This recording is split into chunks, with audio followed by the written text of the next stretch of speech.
सर्वस्त्र आनंदित होकर भ्रमण कर रहे हैं। तुम्हारी प्रतीक्षा में समाधि में रहता तो तुम्हें दर्शन कैसे देता? कहो नारद, क्या समाचार है? वही जिसका आप निर्माण करते हैं, फिर लीलाएं रचाते हैं। इन रची हुई लीलाओं के कारण उथल-पुथल होती है और इस उथल-पुथल के कारण मुझे इधर-उधर भागना पड़ता है। इस भागने की प्रक्रिया में कुछ पात्रों के चरित्र प्रकट होते हैं और वही समाचार बन जाते हैं। अति सुंदर। अब तो तुम व्याख्या भी करने लगे। क्या करूं भगवान, मैं आपकी भांति लीलाएं नहीं रचा सकता, इसलिए व्याख्या मात्र करने का प्रयत्न करता हूं। नारद, तुम्हारी लीला से तो तीनों लोग प्रभावित होते हैं और तुम कहते हो कि लीला नहीं रचा सकते। भगवान, मैं इस समय आपसे चर्चा करने की स्थिति में नहीं हूं। आप केवल मुझे उस लीला का अर्थ समझा दीजिए जो आपने नर नारायण के साथ प्रारंभ की है। क्या हुआ है उन्हें? मुझे पता है प्रभु, आप मुझे ही माध्यम बनाकर मेरे ही मुख से सुनना चाहते हैं। तो ठीक है, सुने। देवराज इंद्र ने आपके परम भक्त नर और नारायण की तपस्या पूर्ण करने के लिए मेनका और रंभा को भेजा है। क्यों? वे ऐसा क्यों कर रहे हैं? कौन से उद्देश्य पूर्ति के लिए वे ऐसा कर रहे हैं? नारद, इस जगत में जो कोई भी सत्कर्म अथवा दुष्कर्म करता है, उसमें उसका उद्देश्य अवश्य छिपा होता है। जो ज्ञान मुझे है, वो आप फिर से मुझे क्यों दे रहे हैं? मैं तो वो सत्य जानना चाहता हूँ जिसका ज्ञान मुझे न हो। मैं तो ये जानना चाहता हूँ, यदि देवराज इंद्र नर और नारायण को पीड़ित करते हैं, तो उसका परिणाम क्या होगा? जिस लीला में नारद संलग्न है, उसका परिणाम तो शुभ ही होगा। भगवान, आप अपने नाम के स्थान पर मेरे नाम का उपयोग क्यों कर रहे हैं? आप हंस रहे हैं और मैं नर नारायण के लिए चिंतित हूँ। चिंता की आवश्यकता नहीं नारद। नर नारायण में से ये वही नारायण है जो हर पल हर क्षण तुम्हारे मन और वाणी में रहते हैं। धन्य हुआ हूँ मैं भोलेनाथ। परंतु मेनका और रंभा के नृत्य के चमत्कार का क्या प्रभाव होगा? होगा नारद, उसका प्रभाव ही होगा। परंतु भगवान, क्या होगा?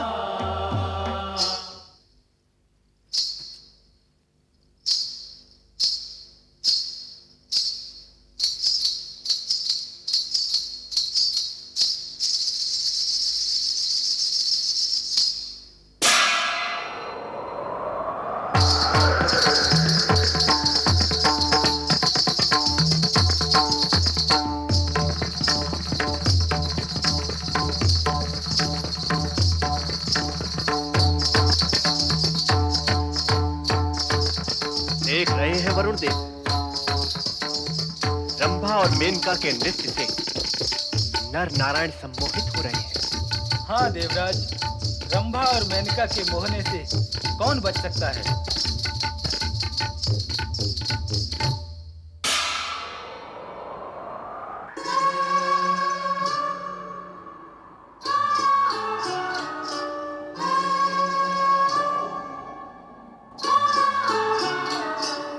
देखते हैं और कितनी देर तपस्या करते हैं ये दोनों। भैया नारायण, देवराज इंद्र ने हमारी तपस्या पूर्ण करने की समुचित व्यवस्था की है, तो अपने तप की रक्षा के निमित्त हमें भी उचित व्यवस्था कर लेनी चाहिए।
भक्त हमें क्षमा करें। अपराधी को क्षमा नहीं, दंड देना चाहिए। यही न्याय है। भैया नल, पहले इनके मुख से ये तो सुनो कि ये किस अपराध की क्षमा मांग रहे हैं और क्यों? हे परम शिव भक्त, आप दोनों के घोर तप से भयभीत होकर मैं ये सोचने पर बाध्य हो गया था कि आप इंद्रासन पर अधिकार प्राप्त करने की कामना से ये तप कर रहे हैं। इंद्र, तुम्हारा दुर्बल मन अपने इंद्रासन के लिए सदा उन्हीं से भयभीत रहता है जो तुमसे अधिक शक्तिशाली हैं। और अब ये सिद्ध हो चुका है, हम अधिक शक्तिशाली हैं। शक्तिशाली होने पर भी हमने काम, इच्छा, मोह, भोग, सुख, वैभव, राजपाट सभी का परित्याग करके भगवान शिव के चरणों में जाकर भक्ति की कामना से अपना तप आरंभ किया। और इस पर भी तुमने अपने स्वर्ग की 2 श्रेष्ठ अप्सराएं हमारा तप भंग करने भेज दी।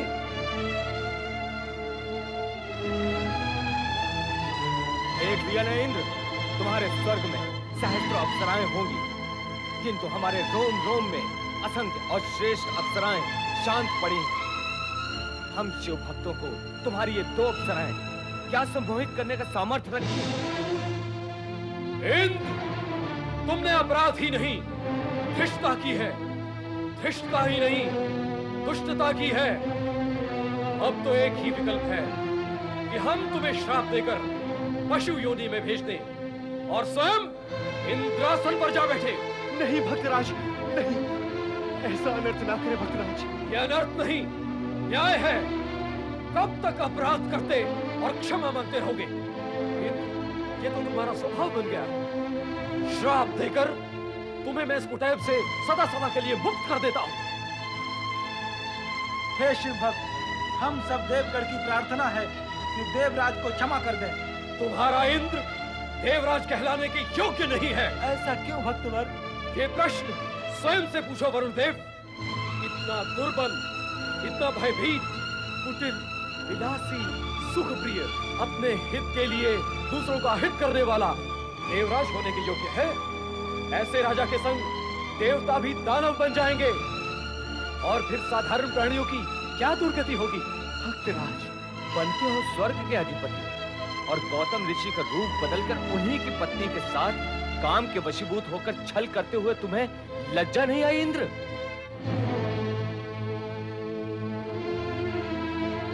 तुम्हारा संपूर्ण जीवन छल कपट, भोग विलास, अनैतिकता और अमर्यादा की दुर्गंध से भरा एक घृणापूर्ण लेख है। और तुम देवराज हो। लोक कल्याण के हित में यही उत्तम होगा कि हम तुम्हें श्राप देकर जड़ पाषाण बना दें। ठहरिए भक्तराज, ठहरिए। मेरे छोटे से अपराध के लिए मुझे इतना भयानक दंड मत दीजिए भक्तवर। दंड की मात्रा अपराधी नहीं, दंडदाता निश्चित करता है। तुम्हें पशु, मूषक, स्वान अथवा गर्दभ बना भी दिया जाए तो भी तुम निर्दोष प्राणियों का अहित ही करोगे। इसलिए तुम्हारा जड़ पाषाण बन जाना ही उचित है। मैं तुम्हें श्राप देता हूँ कि क्षमा करें भक्तवर, क्षमा करें, देवराज को क्षमा करें। सुंदरी, तुम भैया नारायण की उर्वा से उत्पन्न हुई, इसलिए तुम उर्वशी। इंद्र के अहंकार को खंडित करने और तुम्हें रंभा और मेनका से श्रेष्ठ सिद्ध करने निमित्त ही तुम्हारी उत्पत्ति की गई है। फिर तुम देवराज के लिए क्षमादान क्यों चाहते हो? भक्तवर, ये देवराज होने के साथ साथ कला के प्रशंसक और रक्षक हैं। कला का प्रशंसक और रक्षक? इतने निकृष्ट विचार वाला, जो अपनी श्रेष्ठता की मानता के लिए इतनी दुष्टता पर उतर आए। मैं आप दोनों से देवराज को क्षमा करने की प्रार्थना करती हूँ। भैया नल, श्राप देकर तपोबल को क्षीण न करो। उर्वशी हमारी शक्ति की विजय के प्रतीक है, इसकी प्रार्थना स्वीकार करो। भैया नारायण की आज्ञा शिरोधार्य।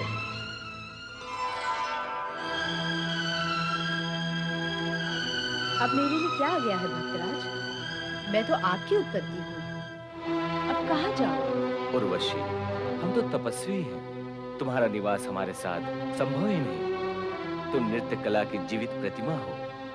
देवराज इंद्र के यहाँ स्वर्ग में कला का मान सम्मान और रक्षण होता है। इसलिए हम तुम्हें दिव्य भेंट मानकर स्वर्गाधिपति को सौंपते हैं। वही स्थान तुम्हारे लिए उचित होगा। भक्तराज, हम सब आपकी दया और आशीर्वाद के पात्र हैं। हमारा भक्तिपूर्वक प्रणाम स्वीकार कीजिए।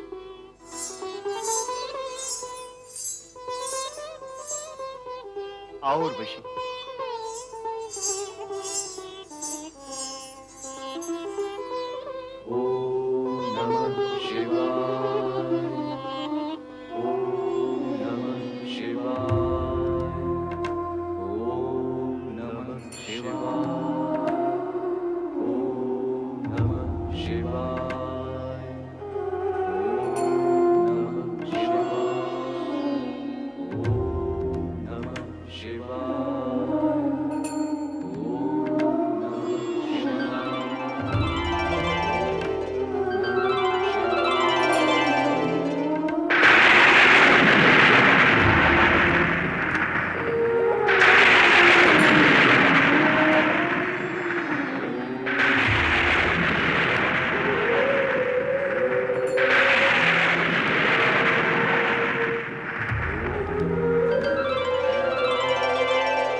नारायण, आंखें खोलो नारायण। हे भगवान, भगवान। उठो भगवान।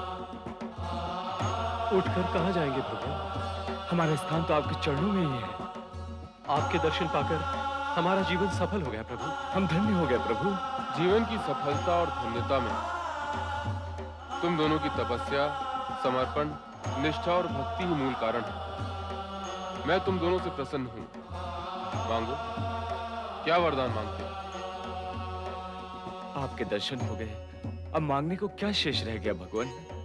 आपके दर्शन के पश्चात अब जगत के सभी पदार्थ महत्वहीन हो गए हैं प्रभु। आपके दर्शन प्राप्त होने के पश्चात और कुछ मांगने वाला तो मूर्ख ही कहलाएगा। आपके साक्षात्कार का आनंद जो हमारी आत्मा को प्राप्त हुआ है, उसे कुछ और मांगकर वो आनंद खोने की इच्छा नहीं है देवेश्वर।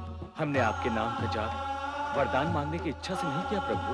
हम तो केवल आपके दर्शन के अभिलाषी थे और वो हमें प्राप्त हो गए। अब मांगे भी तो क्या मांगे? जो प्राप्त हुआ है उससे अधिक कुछ भी इच्छा नहीं है प्रभु। तुम्हारे इस संकोच भाव से मैं और अधिक प्रसन्न हूं। तुमने शिव भक्ति के मार्ग को प्रशस्त किया और प्रजातंत्र की लोक कल्याणकारी परंपरा का सूत्रपात किया। इस हेतु तुम मेरे वरदान के अधिकारी हो। मांगो नर नारायण, जो इच्छा हो मांगो। प्रभु, मांगने के विषय में तो सोचा ही नहीं। प्रभु की इच्छा है कि वरदान मांगे तो मांग लो। भगवान, इस विषय में तो कभी सोचा ही नहीं। तुम्हारी संतुष्टि और निस्वार्थ भावना तुम्हारे आदर्श को आकार दे रही है नर नारायण। तुम दोनों ने जिस मानवीय आदर्श को प्रस्तुत किया है, वो आने वाले युग में भी आदर्श प्रस्तुत करेगा। अब जो भी अपनी कामना हो, कहो, वो अवश्य पूर्ण की जाएगी। भगवान, हम आपसे आपको ही मानते हैं। हाँ प्रभु, आप इसी स्थान पर ज्योतिर्लिंग के रूप में स्थापित हो जाइए। हिमालय पर आने वाले धर्म यात्रियों के उद्धार के लिए आप यहाँ सदा सदा के लिए ज्योतिर्लिंग के रूप में विराजे, तो धर्म यात्रियों को लाभ होगा। तथास्तु। लोकहित की भावना ने तुम दोनों को अमरता प्रदान कर दी। तुम मांगो अथवा न मांगो, किंतु तुम्हारे गुणों से प्रसन्न होकर मैं तुम्हें वरदान अवश्य दूंगा। जो कुछ आपने दिया वो पर्याप्त है प्रभु। हम भविष्यवाणी सुनाते हैं कि आप दोनों द्वापर युग में अर्जुन और कृष्ण के रूप में जन्म लोगे। नर अर्जुन के रूप में और नारायण विष्णु अवतार कृष्ण के रूप में।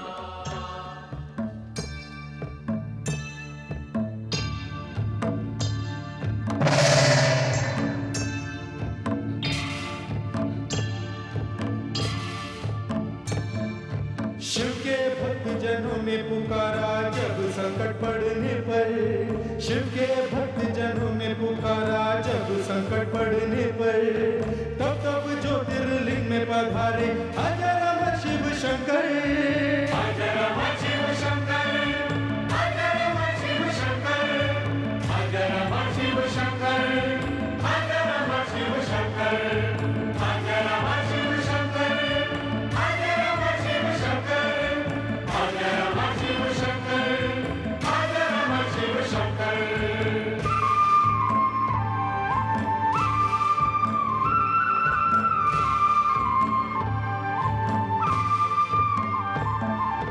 नर नारायण लिंग बना के करते थे शिव पूजन, दोनों ने ही किया समर्पित शिव को अपना जीवन।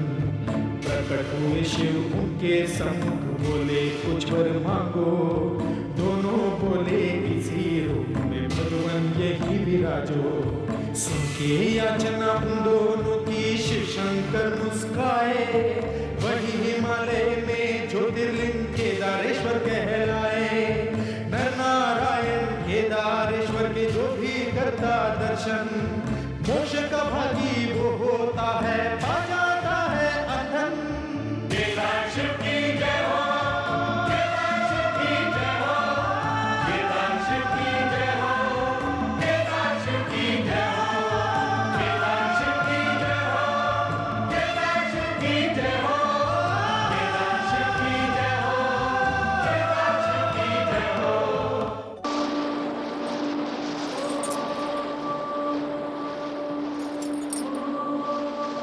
भगवान शिव जी हठयोगी हैं, प्रसन्न नहीं होते, इसीलिए तो हमारी पार्वती ने न दिन देखा न रात, न आग न पानी, उन सभी से पार होकर कठोर से कठोर, उग्र से उग्र, अखंड जप तप कर रही है। न जाने इसका अंत कब होगा, कब भगवान भोलेनाथ प्रसन्न होंगे। हरि ओम तत्सत। हरि ओम तत्सत। हरि ओम तत्सत। वो देखो योगी महाराज यहाँ। हरि ओम तत्सत। हरि ओम तत्सत। हरि ओम तत्सत। हरि ओम तत्सत। प्रणाम योगीराज, प्रणाम योगीराज। आयुष्मान। क्या कविता? विविधा नहीं योगीराज, हमारी सहेली है पार्वती, हठ पूर्वक तप में तल्लीन है। हठपूर्वक क्यों? भगवान शिव से विवाह करने का निश्चय कर चुकी है। उन्हें प्रसन्न करने के लिए हर ठान रखी है इसने। किंतु राजमाता और हमारी ये चिंता है कि ऐसी कठोर तपस्या से कहीं पार्वती का कोमल तन कुल ना हो जाए, ये कहीं अस्वस्थ ना हो जाए, इसलिए इसे राजमाता के पास ले जाने की इच्छा से आए हैं। लेकिन प्रश्न ये है कि इसे कैसे जगाए और कैसे ले जाए। एक उपाय हो सकता है।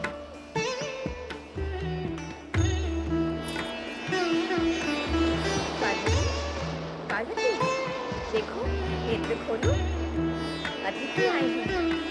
अतिथि देव तपस्वी है, जागो पार्वती। हरि ओम तत्सत। तपस्वी योगीराज हैं।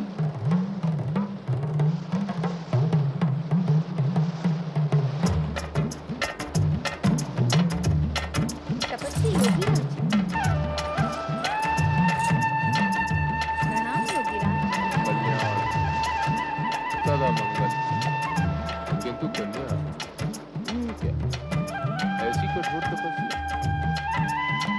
मैं तो तीर्थाटन के लिए निकला हूं, इस मार्ग से जा रहा था। तुम्हारे जैसी कोमलांगी तरुणी को ऐसी कठोर तपस्या करते देख आश्चर्य। किंतु कन्या, ऐसी कठोर तपस्या साधना करके तुम क्या प्राप्त करना चाहती हो? मैंने कहा ना योगीराज, हमारी सखी भगवान शिव शंकर को पति रूप में पाने के लिए तप कर रही है। शिव शंकर को उसे पति रूप में पाना चाहती है? रे रे रे रे रे रे रे रे। मैंने तो सुना था कि हिमालय राज की पुत्री पार्वती बहुत ही बुद्धिमान है, विवेकशील है, परम विदुषी है। किंतु जो कुछ देख रहा हूँ और सुन रहा हूँ, उससे तो ऐसा प्रतीत होता है कि इसकी तो मति मारी गई है। इसकी बुद्धि इसका साथ नहीं दे रही। आपका अभिप्राय क्या है योगीराज? स्पष्ट है मेरा अभिप्राय। पार्वती जैसी परम सुंदरी और विदुषी को ब्रह्मा, विष्णु, इंद्र कोई भी देवता सहज ही वरण कर सकते हैं। किंतु उन सब का विचार त्याग कर उस गुरु प्रभुधारी शमशानवासी की इच्छा मन में लेकर तपस्या करना तो सर्वथा मूर्खता है, अज्ञानता है कन्या। उस अघोरी के लिए तप करने की क्या आवश्यकता है? वो तो इंगित मात्र से चरणों का दास बनकर रह सकता है। योगीराज, आपसे ना तो किसी ने मार्गदर्शन मांगा है, ना मंत्रणा। कृपा कर आप यहाँ से शीघ्र ही चले जाएं। अरे मैं तो चला ही जाऊंगा, मेरा तो कुछ भी हित अहित होने वाला नहीं। किंतु हाँ, तुम्हारा हित इसी में है कि तुम अपने माता पिता के पास हिमालय भवन लौट जाओ। कहा ना मैंने, मुझे आपका मार्गदर्शन नहीं चाहिए। तुम्हें चाहिए अथवा नहीं चाहिए, ये सोचना मेरा कार्य नहीं। मैं तो तपस्वी हूँ, योगी हूँ। जगत का कल्याण और परोपकार करना मेरा धर्म है। मार्ग से भटके हुए प्राणियों को सही मार्ग दिखाना मेरा कर्तव्य है।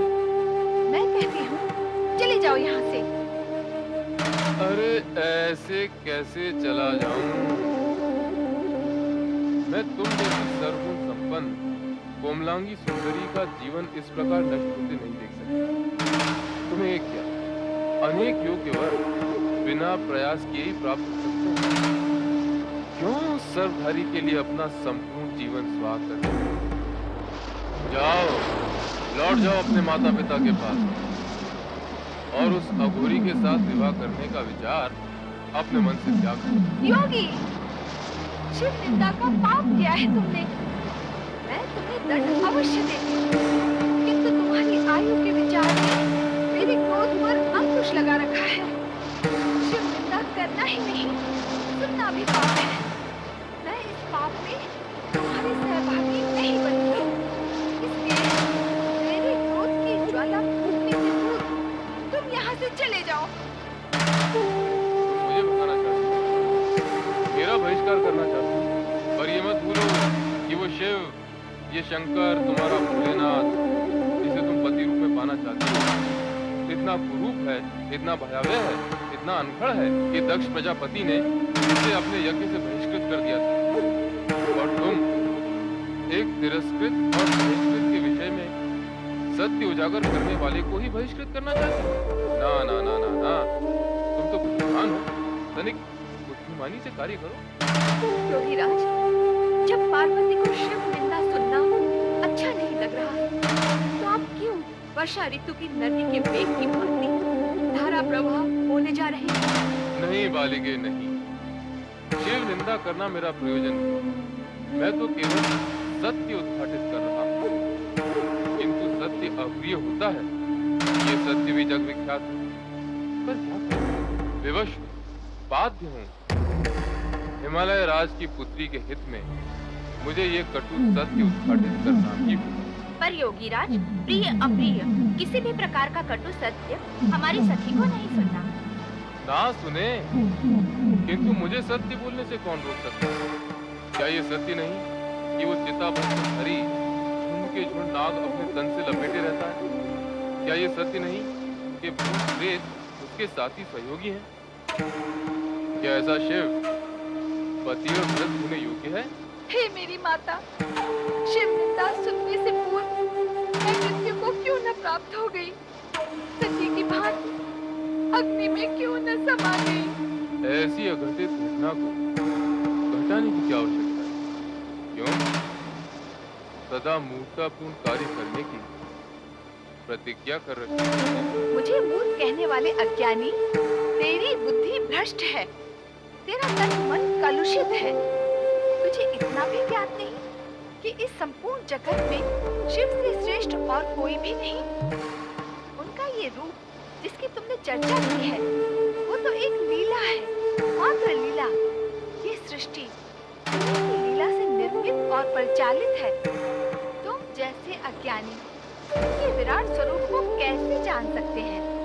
शिव के अनुग्रह से विष्णु विष्णुत्व को और ब्रह्मा ब्रह्मत्व को प्राप्त हुए हैं।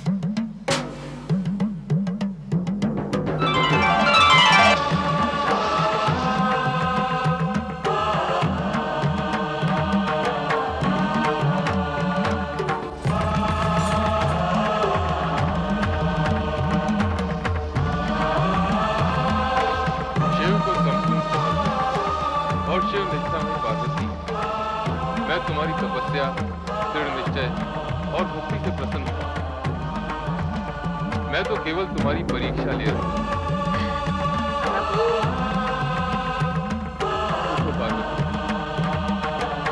तुमने निष्ठापूर्वक तपस्या करके एक आदर्श नारी का आदर्श किया, साथ साथ शिव महिमा व्रत करके मुझे प्रसन्न किया। आज से ये व्रत नारी के स्वभाव की प्राप्ति और मनोवांछित पति पाने वाला गौरी व्रत के नाम से प्रसिद्ध होगा। जगत में सदा तुम्हारे आदर्श का अनुसरण होगा। मैं तुम्हारी मनोकामना की पूर्ति के लिए तुम्हारे राज से निवेदन करता हूं।